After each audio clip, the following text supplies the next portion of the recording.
S'acosta el temps de vacances estivals. Tots anhelem aquests dies sense els lligams d'horaris i exigències laborals. Temps lliure per l'entreteniment, el descans, la diversió. Vacances planificades o sense planificar, però amb la il·lusió i la motivació de poder desconnectar de les tasques quotidianes. Aquest desig de desconnexió sovint resulta difícil en aquest temps en el qual el protagonisme de les xarxes socials envaeix el nostre temps i ens ocupa el temps lliure que tant desitgem. Ens resulta difícil desprendre's dels nostres aparells mòbils, ni que sigui per poc temps. Diu Byung-Chul Han, un filòsof i assagista sud-coreà expert en estudis culturals, que no posseïm els nostres telèfons intel·ligents, que són ells els que ens tenen a nosaltres. La pantalla és un poderós estímul atractiu que no ens exigeix cap esforç per accedir als continguts.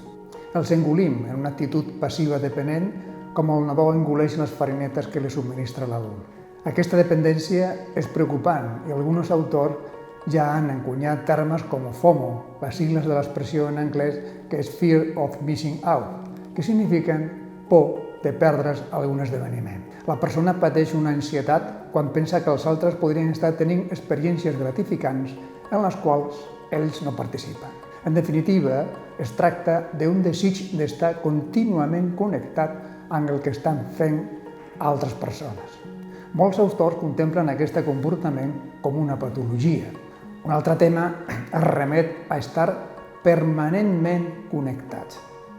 És el que s'anomena la nomofòbia, una por irracional de no disposar del telèfon mòbil. Però hi ha alternatives per fer front a aquestes dificultats per desconnectar. La cultura n'és una. La lectura d'un bon llibre, visitar museus, assistir a concerts, sovint són vies de desconnexió i escapament. Es connecten amb les nostres emocions, amb experiències viscudes. Segons diu Patricia Fernández, psicòloga clínica, són molts els treballs científics que parlen dels beneficis per la salut mental de qualsevol activitat cultural, sigui activa o passiva.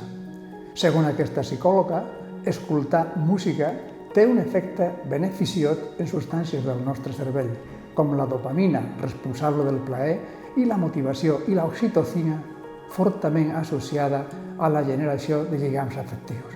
Una altra alternativa és fer algun tipus d'activitat física, caminar o practicar algun esport.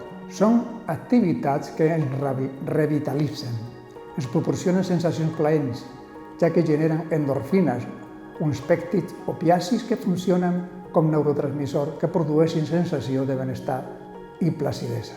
Totes aquestes activitats disminueixen els nivells d'ansietat i d'estrès. Un darrer suggeriment és gaudir del plaer de la conversa amb els amics, amb la família. Parlar i escoltar són habilitats necessàries per relacionar-nos.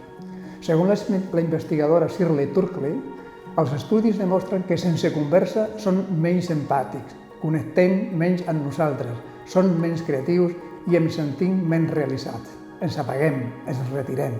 Deixem els xats, les xarxes socials durant uns dies.